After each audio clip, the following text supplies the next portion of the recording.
अल्लाह, सुभान अल्लाह। इतना कीमती शेर आपने बिल्कुल आराम से निकाल दिया। मेरे खानदान वाले लोग भी इन लोगों के तो लेने की आदत है, देने की कब से है। अल्लाह, हाँ कभी कभी आज देखता हूँ। जी लगाइए मोहब्बत से, बोलिए आप सुभान अल्लाह। अल्लाह पाक इन उलमा को सलामत रखे, इनका साया हम पर सलामत रखे और इन्हें मजीद तरक्की अता फरमाए। तो ये राम प्रकाश बेखुद लखनवी बोल रहा था,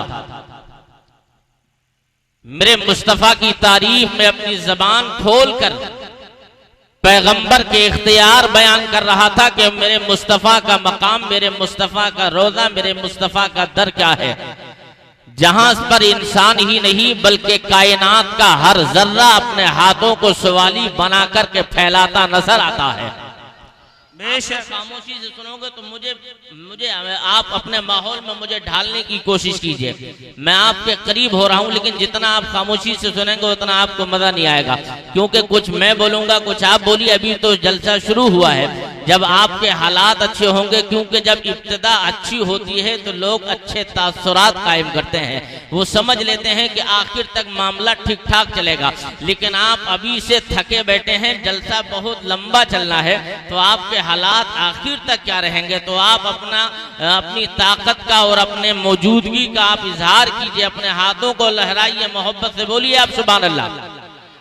अब आप लोग भी चक्कर में पड़ोगे, यार ये मौलाना लोग बार बार क्यों सुभान अल्लाह कहलवा रहे हैं। हमारा दिल चाहेगा तो हम खुद बोल देंगे, लेकिन एक हदीस सुन लो, मेरे आका फरमाते हैं जब कोई बंदा जमीन पर एक मर्तबा सुभान अल्लाह कहता है तो जमीन से लेकर आसमान तक जितनी जगह खाली होती है अल्लाह पाक उसे सवाब से भर देता है। सुभान अल्लाह। इससे अच्छी हदीस अब मैं सुबह तक आपको नहीं सुना पाऊंगा। जमीन से लेकर आसमान तक जितनी जगह खाली होती है अल्लाह उसे सवाब से भर देता है। अब देखना यह है, जिन जिन लोगों का नाम अमाल नेकियों से बिल्कुल भरा हुआ होगा वो लोग खामोश रहेंगे, और जिन्हें इस जलसे में आकर नेकियों की जरूरत है वो खामोश नहीं बैठ सकते हैं। मेरे पैगंबर फरमाते हैं, आज आप देख रहे हैं आपके गांव से 2 लोग मदीना शरीफ पहुंच रहे हैं जियारत हरमैन शरीफैन के लिए। 4 लोग हैं माशाल्लाह, 4 लोग पहुंच रहे हैं। तो पहली दुआ तो ये, अल्लाह पाक इन लोगों का हज अपनी बारगाह में मकबूल फरमाए। आपको भी पीछे वालों को टेंशन है, इनका हज अगर कबूल हो जाएगा तो टेंशन नहीं है, तो आप लोग भी आमीन बोलिए। आमीन। और दुआ ये है, अल्लाह पाक जब तक ये जिंदा रहे तब तक इन्हें अल्लाह पाक हाजी ही बनाकर रखे, वरना हाजियों के मामला तो आप देख रहे हैं, बहुत सारे लोगों के मामला ये हैं कि हज क्या करके आते हैं लोग, डकैती की सनद लेकर आते हैं, इसकी बेईमानी उसकी बेईमानी। लेकिन अब एक हदीस, मेरे आका सैयदी सरकार आला हजरत फाजिल बरेलवी लिखते हैं, ये बीच में क्या कर रहे हो आप। आला हजरत लिखते हैं, हाजी साहब आप लोग सुनिए, आला हजरत अपनी किताब अल मलफूज में तहरीर फरमाते हैं, जब कोई बंदा हज करने के लिए पहुंचा और हज करने के बाद जब वापस आया तो वो अगर पहले से ज्यादा परहेजगार बनकर के रहे और जिंदगी उसी पर गुजारे तो तहरीर करते हैं कि उसके हज कबूल होने की कुछ उम्मीद है। उसके हज कबूल होने की कुछ, अरे बोलो ना, बात समझ रहे हैं आप, कुछ उम्मीद है। अगर पहले 3 वक्त की नमाज पढ़ता था, आने के बाद 5 वक्त की पढ़े, पहले 5 वक्त की पढ़ता था तो कोशिश करे तहज्जुद की भी पढ़े, पहले से ज्यादा परहेजगार बनकर रहे और उसी परहेजगारी पर जिंदगी गुजारे, परहेजगार और हाजी बनकर दुनिया से चला जाए, तब सरकार आला हज़रत फरमाते हैं कि उसका हज कबूल होने की कुछ उम्मीद है। अगर पहले 5 वक्त की नमाज पढ़ता था और उसके बाद में 3 वक्त की रह गई तो आप उसका अंदाजा खुद ही लगा सकते हो। पहले सदाकत और हक्कानियत की बोली बोलता था और आने के बाद में फिर इधर उधर की बातों में मुलव्विस रहा, समझो कि उसका हाल क्या है। तो मैं दुआ करता हूँ अल्लाह पाक जो लोग मदीना शरीफ जा रहे हैं उन्हें अल्लाह रब्बुल इज्जत हाजी बना रहा है, तो वो जब तक जिंदा रहे अल्लाह पाक उन्हें हाजी बनाकर ही रखे। आप लोग आमीन बोलिए और मोहब्बतों से बोलिए आप या रसूल अल्लाह। आज हिंदुस्तान वाले भी लोग हज के लिए जा रहे हैं, लेकिन इसी हिंदुस्तान की जमीन से बहुत सारे लोग मदीना शरीफ की जियारत के लिए गए थे और लोग आज भी जा रहे हैं और जाते रहेंगे। लेकिन हिंदुस्तान ही नहीं, इस पूरे रूए जमीन पर रहने वाला हर इंसान खाने काबा खाने काबा का तवाफ करने के लिए मक्का शरीफ पहुंचता है। लेकिन जैसे ही खाने काबा का तवाफ करता है, लेकिन जब हम तारीख पढ़ते हैं और उसी तारीख पढ़ लेने के बाद हमें पता चलता है दुनिया के अंदर एक हाजी ऐसा भी काबा का तवाफ करने गया है, एक हाजी ऐसा भी काबा शरीफ का तवाफ करने गया है जो खाने काबा का तवाफ करके ठहर जाता है और ठहर जाने के बाद उसी खाने काबा से बर्जस्ता सवाल करता है, ए खाने काबा बता, हिंदुस्तान वाला आता है वो तेरा तवाफ करता है, पाकिस्तान वाला आता है वो तेरा तवाफ करता है, तुर्किस्तान वाला आता है वो तेरा तवाफ करता है, चीनो जापान वाला आता है वो तेरा तवाफ करता है, मगर ए खाने काबा बता, सारी दुनिया तेरा तवाफ करती है, मगर तूने किसी का तवाफ किया है कि नहीं, तूने किसी का चक्कर लगाया है कि नहीं, तूने किसी का फेरा लगाया है कि नहीं। तो मैंने आलम तसव्वुर में अर्ज किया था, वो बगदाद वाले शहंशाह, वो पीराने पीर कैसी बात कर रहे हैं।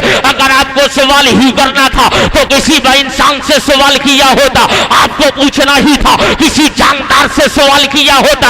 आप भी सवाल कर रहे हैं, एक पत्थर से बने मकान से कर रहे हैं, आप सवाल कर रहे हैं, एक पत्थर के बने मकान से सवाल किया जा रहा है। अब गौसे आजम फरमाते हैं, ओ मेरे गुलाम परेशान ना हो, ये खाने काबा कल भी बोला था और काबा आज भी बोलता नजर आएगा। अब मैंने पूछा अब्दुल कादिर बताइए ये खाने काबा कब बोला था, तो अब्दुल कादिर फरमाते हैं ये खाने काबा जद्दे करीब हजरत अब्दुल मुत्तलिब के दौर में बोल चुका है और आज भी बोलने वाला है। अब मैंने पूछा अब्दुल कादिर ये तो बताइए, आप अगर सवाल करते हैं किसी इंसान से सवाल किया होता, आज आपने सवाल किया है तो पत्थर के बने मकान से किया है, तो खाने काबा से क्या जवाब मिलता है। अब्दुल कादिर पूछ रहे हैं, ओ काबा ये बता, सारी दुनिया तेरा तवाफ करती है, हिंदुस्तान वाला तेरा तवाफ करता है, पाकिस्तान का आने वाला हाजी तेरा तवाफ करता है, तूने किसी का तवाफ किया कि नहीं, तूने किसी का चक्कर लगाया कि नहीं,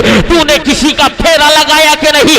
तो काबा ने क्या जवाब दिया था, उसी जवाब को बरेली वाले आला हजरत नकल करते हैं और इरशाद फरमाते हैं, काबा गौसे आदम से ये बोल रहा था कि सारे अक्ताबे जहां करते हैं काबे का तवाफ, सारे अक्ताबे जहां करते हैं काबे का तवाफ, काबा करता है तवाफे दरे बाला तेरा। नारे तकबीर, नारे तकबीर, नारे रिसालत। हाजियों का काफिला, हाजियों का काफिला, मदीने के मुसाफिर, तैयबा के मुसाफिर, मदीने की गलियां, तैयबा की गलियां, नारे तकबीर, सुभान अल्लाह, सुभान अल्लाह।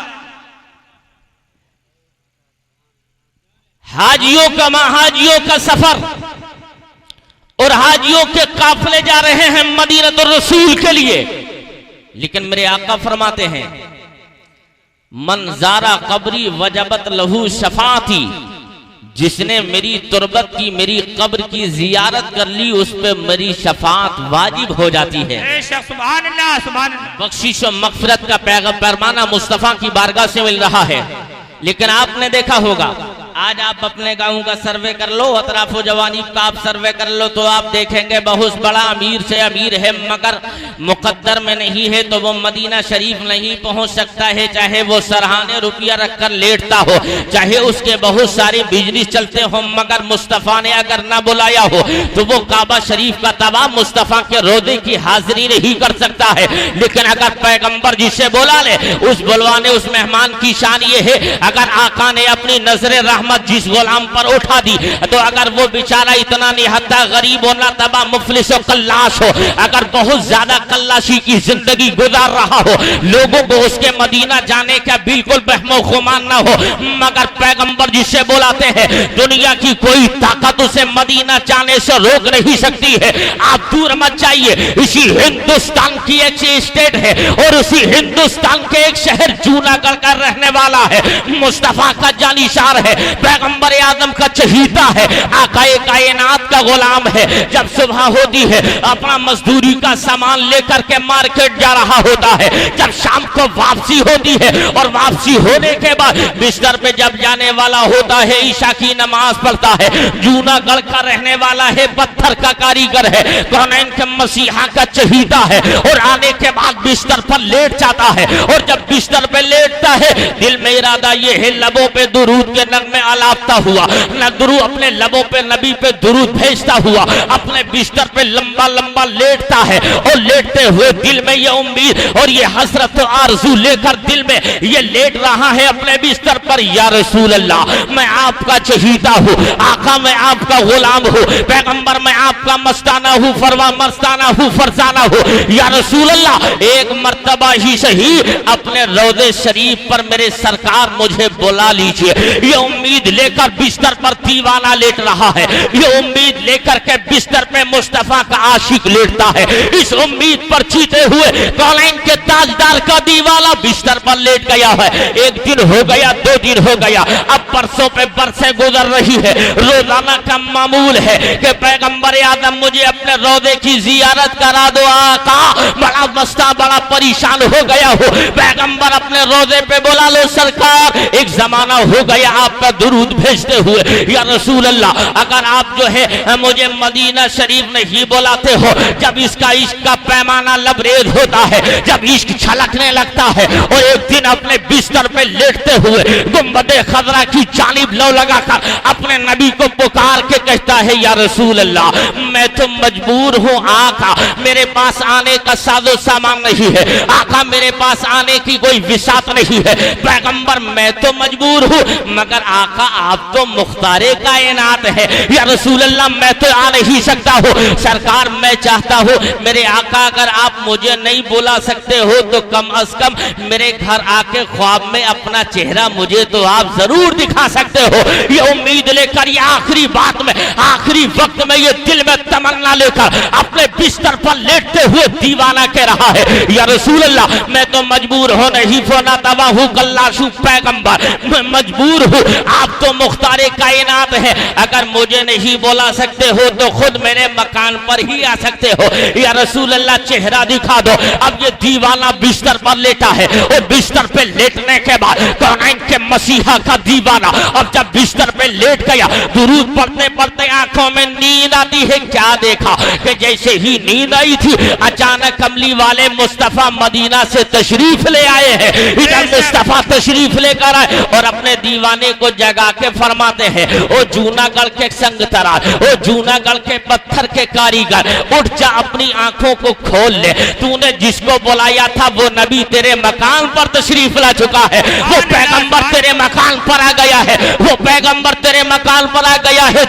आ गया है, आंखें खोलकर अपने नबी का दीदार कर ले। अब दीवाना टकटकी बांधकर आमना के लाल को देख रहा है, दीवाना टकटकी बांधकर वो दुहा वाले चेहरे को देख रहा है, दीवाना टकटकी बांधकर अलम नशरह वाले सीने वाले को देख रहा है, देखता रहा। पैगंबर जब खड़े रहे और अपने दीवाने को जियारत कराते रहे, अब जब मेरे नबी तशरीफ ले जाने वाले थे तो सरकार फरमाते हैं, ओ जूनागढ़ के कारीगर, ओ जूनागढ़ के पत्थर के कारीगर, ओ जूनागढ़ के संग तराश, तेरी दावत पर मैं तेरे मकान पर आ गया हूँ, अब तुझे मैं दावत देकर जा रहा हूँ, तुम हमारे मकान पर कब तशरीफ लेकर आओगे? ए मुसलमानों मुझे बताओ, आमना का लाल जिसे दावत देकर जा रहा हो, दुनिया की कोई ताकत उसे रोक नहीं सकती है, दुनिया की कोई हुकूमत उसे रोक नहीं पाएगी, मगर आमना के लाल की दावत दी जा रही है, पैगंबर दावत देकर जा रहे हैं, ओ दीवाने मेरे मकान पर कब आओगे? लेकिन सरकार चलते चलते फरमाते हैं, ओ दीवाने जब तुम मेरे रोज़े पर आओ तो इतना काम करते जाना कि जो तुम पत्थर के जो तुम्हारे पास औजार हैं वो औजार साथ में लेकर आना। और मेरे सरकार फरमाते हो दीवाने जब तुम मेरे रोज़े पर हाजिर हो जाओ तो मेरे रोज़े के गुंबद का एक मीनारा है, उस मीनार से कुछ टाइलें टूट करके जमीन पर आ गई है, वो मीनारा शिकस्ता हो गया है, उसकी दुरुस्तगी तुम्हें करनी है, उस मीनार को ठीक तुम्हें करना है। अब ये मेरे आका ये दावत देकर जा रहे हैं। दिन निकलता है, फजर की नमाज में जूनागढ़ का कारीगर पहुंचा और पहुंचने के बाद आमना के लाल के ताल्लुक से अपने मौलाना अपने आलिम से कहते लगता है, ए हजरत रात मैंने ख्वाब में ऐसे ऐसे चेहरे वाले को देखा है जिसकी आंखों का कोई जवाब नहीं था, जिसके कानों का कोई जवाब नहीं था, जिसके लबो रुखसार का कोई जवाब नहीं था, जिसकी नरगिसी आंखों का कोई जवाब नहीं था, जिसकी रफ्तार का कोई जवाब नहीं था, जिसकी गुफ्तार का कोई जवाब नहीं था, ऐसे ऐसे चेहरे वाले को देखा है। अब आलिम ने जवाब दिया था, ओ जूनागढ़ के पत्थर के कारीगर कहाँ है वो तेरी आंख है, जरा अपने आंखों का बोसा मुझे ले लेने दे। आलिम ने जब आंखों का बोसा लिया और बोसा लेने के बाद आलिम से पत्थर का कारीगर पूछता है, बताइए हजरत आखिर वो कौन सी ऐसी जात थी जो रात मेरे ख्वाब में आई थी? तो फौरन उस आलिम ने जवाब दिया था, ओ पत्थर के कारीगर सुन, वो कोई और नहीं था, वही तो मेरे और तेरे आका मुस्तफा ही तो थे जो तेरे ख्वाब में तशरीफ लेकर आए थे, जो तेरे मकान पर आका आए थे। तो फरमाते हैं आलिम ने पूछ लिया, ए आलिम पूछ लिया क्या पत्थर के कारीगर बता क्या मुस्तफा आए थे तुझसे कुछ बात की थी? तो फौरन पत्थर का कारीगर कहता, हाँ हाँ मुझसे बातें की थी। वो बातें ये है, पैगंबर जब खड़े रहे और मैं नबी को देखता रहा और देखते देखते जब सरकार जाने लगे तो मेरे आका ने मुझसे कहा था, ए पत्थर के कारीगर मेरे खोला मेरे रोज़े शरीफ के गुंबद का कुछ रोज़े शरीफ के गुंबद का कुछ टाइलें कुछ पत्थर जमीन पर आ गए हैं, मेरा मीनारा शिकस्ता हो गया है, उसको सही तुम्हें करना है, उसे सही तुम्हें करना है। जब इतना कहा तो आलिम ने कहा कि वाह तेरे मुकद्दर का कोई जवाब नहीं है, तेरी किस्मत का कोई जवाब नहीं है। अरे फला इलाके का सरमायादार बैठे रह गया, फला इलाके का जमींदार बैठा रह गया, फला इलाके का फला शाहसवार बैठा रह गया, मगर वो रोज़े रसूल पे ना जा सका, मगर तू किस्मत का धनी है, तुझे आका ने तेरे मकान पे आकर के खुद दावत देकर जा रहे हैं। दिन निकलता है और निकलने के बाद जब कुछ दिनों के बाद हज का मौसम शुरू होता है, हाजियों के काफिले जा रहे थे, हाजियों के जत्थे जा रहे थे, एक काफिला गुजरता है दूसरे काफिले की आहट महसूस करता है, अपने मकान से निकलता है गरीब और निकलने के बाद झोला हाथ में लिया और हाथ में पत्थर, झोले में पत्थर के औजार रखे और रखने के बाद न बदन पे लिबास सलामत है न पैर में चप्पल सलामत है। अब जा रहा है, मकान से निकला, चौराहे पे गांव के बैठे कुछ लोग पूछते हैं, ओ पत्थर के कारीगर कहाँ जा रहे हो? तो उस पत्थर के कारीगर ने जवाब दिया था, मैं जा रहा हूँ मुस्तफा के मुकद्दस रोज़े शरीफ की जियारत के लिए। तो लोग चौराहे पे बैठकर कहने लगे, अरे तुम कहाँ जाओगे? तुम्हारे पैर में तो चप्पल भी सलामत नहीं है, तुम कहाँ जाओगे? तुम्हारे बदन पे कपड़ा भी सलामत नहीं है, तुम कहाँ जाओगे? तुम्हारे सर पे टोपी भी बिल्कुल सही नहीं है, तुम कहाँ जाओगे? अरे फला इलाके का हमारे जमींदार बैठा रह गया, हमारे इलाके का सरमायादार बैठा रह गया, हमारे इलाके का अमीर व कबीर बैठा रह गया। अरे जब वो ना जा सका तुम तो मोहताज मजबूर हो, तुम कहाँ मदीना शरीफ जाओगे? तो फौरन वो कहने लगता है, वही जूनागढ़ का पत्थर का कारीगर बोलता है, ओ भाई सुनो, ये कोई जरूरी नहीं सरमायादार बैठे रह जाए, ये कोई जरूरी नहीं कि अमीर कबीर बैठा रह गया। सुनो, जिसे मुस्तफा बुलाते हैं उसे दुनिया की कोई ताकत रोक नहीं सकती है। मुझे आका ने बुलाया है, मैं जा रहा हूँ।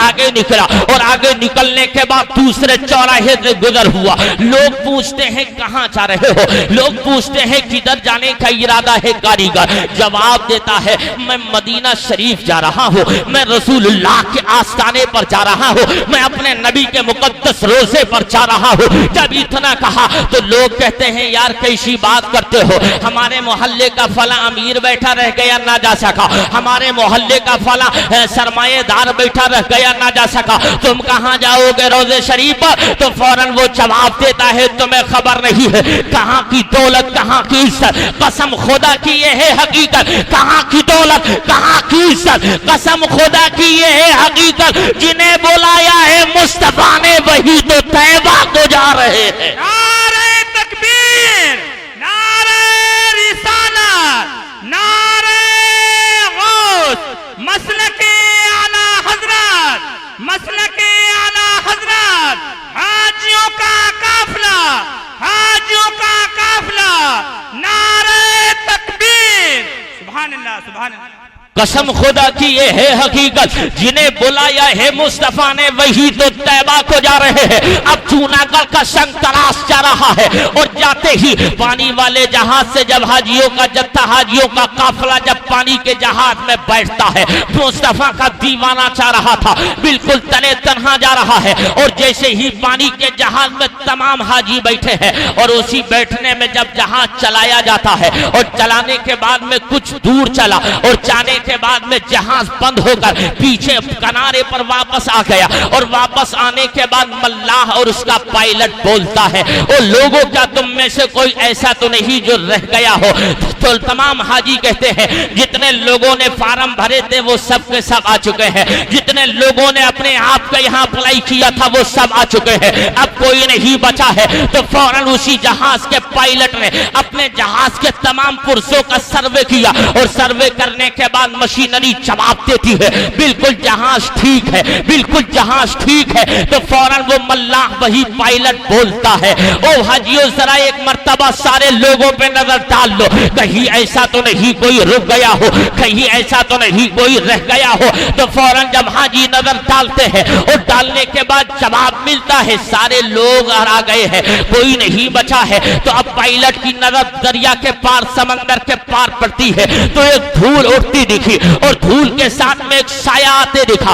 अब वो साया जैसे ही बिल्कुल समंदर के किनारे पहुंचा और पहुंचने के बाद में मल्लाह पूछता है, पायलट पूछता है कहां का सफर है, कहां जाने का इरादा है? तो फौरन जवाब देता है जूनागढ़ का संगतरार कि मुझे मुस्तफा के रोज़े शरीफ पर जाना है, मैं मदीना शरीफ जाने वाला हूं, मैं मदीने के इरादे से निकला हूं। अब उसी हाजी को अब जहाज में लिया तो जहाज अपने आप चल करके आगे बढ़ना शुरू कर देता है। जहाज चलता रहा और जहाज चलते चलते जब जैसे ही समंदर में सफर करते हुए तमाम हाजियों के साथ वो बैठता है, उधर मुस्तफा जाने रहमत के रोज़े शरीफ पर जादू कशी करने वालों का काफिला मौजूद है। मुस्तफा के रोज़े पे झाड़ू लगाने वाले बैठे हैं, आकाए कायनात के रोज़े शरीफ पर झाड़ू लगाने वाले बैठे हैं। और उन्हीं झाड़ू लगाने वालों को जब शाम को वो अपने बिस्तरों पे फुर्सत में झाड़ू लगाकर फरागत हासिल करने के बाद जब वो बिस्तर पर जाकर सोते हैं, क्या देखा? आमना के लाल ख्वाब में तशरीफ ले आए और मुस्तफा ख्वाब में आकर इरशाद फरमाते हैं, ओ मेरे रोज़े पे झाड़ू कशी करने वालों, मेरे रोज़े शरीफ की झाड़ू और सफाई करने वालों, याद रखना कि अब तुम्हारे शहर मदीना में मेरा एक मेहमान आने वाला है, उस मेहमान को मैं उसके घर हिंदुस्तान जाकर दावत देकर आया हूँ। अब तुम्हारा काम यह है कि जैसे ही वो जहां से निकले ये उसका चेहरा है, इसे पहचान लेना। आका ने गुलाम का चेहरा रोज़े पे झाड़ू लगाने वालों को दिखाया और जब ख्वाब में देखा दिन निकला, तमाम हाजियों को तमाम लोग वो झाड़ू कशी करने वाले उसी किनारे पे पहुंच गए जहां पे समंदर में जहाज रुकने वाला था। और रुकने के बाद में सारे हाजी अपने अपने रास्ते से जा रहे हैं, लेकिन एक इंसान खड़ा है उस चौराहे पे खड़े होकर, हाथ में झोला है और फटा पुराना लिबास है। मगर जैसे ही देखा और देखने के बाद रसूलुल्लाह के रोज़े पे झाड़ू कशी करने वालों ने और देखने के बाद उसी हिंदुस्तानी मुसलमान के करीब पहुंचे और पहुंचने के बाद मुसाफा किया और मुसाफे के बाद वो मुस्तफा के रोजे पे झाड़ू लगाने वाले, दिनों रात मुस्तफा के रोजे की सफाई करने वाले इस हिंदुस्तानी पत्थर के कारीगर मुसलमान के हाथों को चूमने की कोशिश करते हैं। हिंदुस्तानी मुसलमान हाथ वापस लेकर बोलता है, आप क्यों मेरे हाथ चूमते हो? आप तो मुस्तफा के शहर में रहने वाले हो। इस शहर में लोगों को रहने के लिए न जाने कितनी मसाइब आलाम का सामना करना पड़ता है। इस शहर में आने के लिए न जाने कितनी दिक्कतों का सामना करना पड़ता है। तुम तो इस मुबारक शहर में रहते हो जिस शहर में मुस्तफा पे 70,000 फरिश्ते सुबह में आते हैं दुरूद पढ़ने, 70,000 फरिश्ते शाम में आते हैं। तुम तो बड़ी किस्मत के धनी हो, तुम्हें रसूलुल्लाह का शहर मिल गया है। तुम मुसाफा और मेरे हाथ चूमना चाहते हो, तब मुस्तफा के रोजे पे झाड़ू लगाने वालों का जुमला सुनो और फौरन झाड़ू लगाने वाले चारू कश बोलते हैं, ए हिंदुस्तान के भाई मुसलमान सुन, ए मुस्तफा के मेहमान, हमें 10 साल हो गए, किसी को 20 साल हो गए रसूलुल्लाह के रोजे पे झाड़ू लगाते हुए, एक को 50 साल हो गए रसूलुल्लाह के रोजे पे हाथ से झाड़ू लगाते हुए, मगर हिंदुस्तानी मुसलमान सुन ले, एक जमाना हो गया झाड़ू लगाते हुए, मगर आज तक हमने कभी ख्वाब में सरकार का चेहरा न देखा था। अब हम हाथ इसलिए चूम रहे हैं कि तुम्हारी बदौलत हमें रात ख्वाब में सरकार का चेहरा देखने को मिल गया है। तुम्हारी बदौलत मुस्तफा का चेहरा हमें देखने को मिल गया है। तुम्हारी बदौलत आमना के लाल के चेहरे की जियारत हो गई है। हिंदुस्तानी मुसलमान को लिया और लेकर जैसे ही हिंदुस्तानी मुसलमान आमना के लाल के रोजे पर पहुंच गया और सरकार के रोजे शरीफ पर जैसे ही हिंदुस्तानी गरीब मुसलमान पहुंचा था और पहुंचने के बाद हाथों को जोड़ा और मुस्तफा की बारगाह में सलाम पढ़ा और सलाम पढ़ने के बाद में अब ये हिंदुस्तानी जूनागढ़ का संग तराश कहता है, या रसूल अल्लाह, मैंने आपको दावत दी थी, आप मेरे मकान पर तशरीफ लाए थे, या रसूल अल्लाह, आपने मुझे दावत दी थी, मैं आपके रोजे शरीफ पर आ गया हूं मेरे आका। अब दिल की तमन्ना ये है, दिल में हसरत ये है, आरजू ये है, सरकार दिल की धड़कनें बोल रही है। अब मेरे आका जब सारी तमन्नाएं पूरी हुई है, इस गुलाम की एक आखिरी आरजू कबूल कर लो। अब हिंदुस्तानी गुलाम बोलता है, या रसूल अल्लाह, वो आरजू ये है मेरे पैगंबर, अब मैं हिंदुस्तान से तो आ गया हूँ मगर सरकार अब मैं वापस हिंदुस्तान जाना नहीं चाहता, या रसूल अल्लाह, मैं यहीं पर मरना चाहता हूँ, यहीं पर मैं मरना मौत को गले लगाना चाहता हूँ।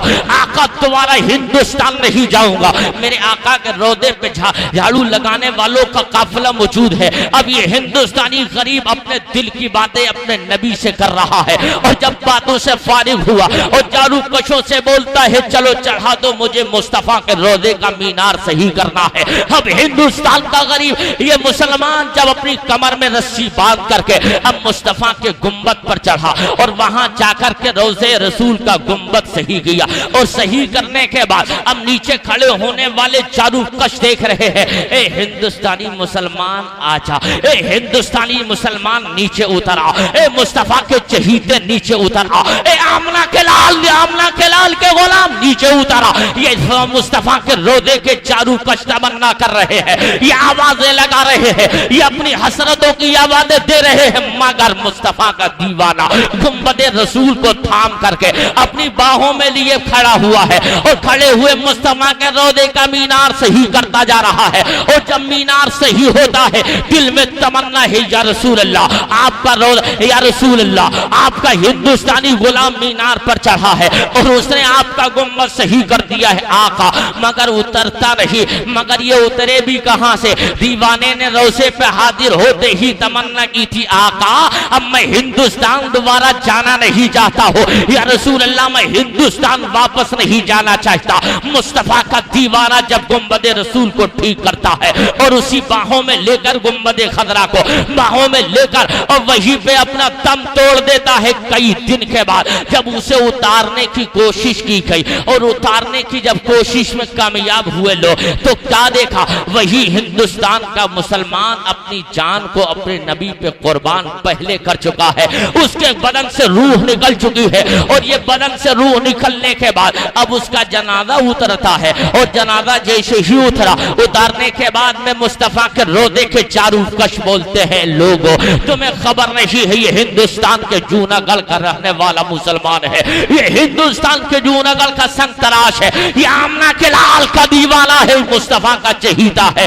आका ने इसे दावत देकर खुद बुलाया था, पैगंबर ने दावत दी थी तब ये आया था, आका ने दावत दी थी तब ये आया था। और आने के बाद में मुस्तफा ने मीनार सही करने की दावत दी थी, सरकार का मीनार सही कर चुका है। और जाते जाते जब मीनार सही हो गया, अब इसकी रूह निकल चुकी है, अब इसकी बदन से रूह निकली जा चुकी है, अब उसे अदब व एहतराम के साथ अदब व एहतराम के साथ अब जन्नतुल बकी कब्रिस्तान में दफन किया जाता है। ए इस्लाम के मुकद्दस शहजादों, बताने का मकसद ये है, अगर जो लोग मदीना जा रहे हैं, दौलत की बुनियाद पर कोई मदीना नहीं जाता, अपनी शोहरत की बुनियाद पर कोई मदीना नहीं जाता, अपनी ताकत की बुनियाद पर कोई मदीना नहीं जाता, वरना बड़े बड़े दौलतमंद बैठे रह जाते हैं, बड़े बड़े शोहरतमंद बैठे रह जाते हैं।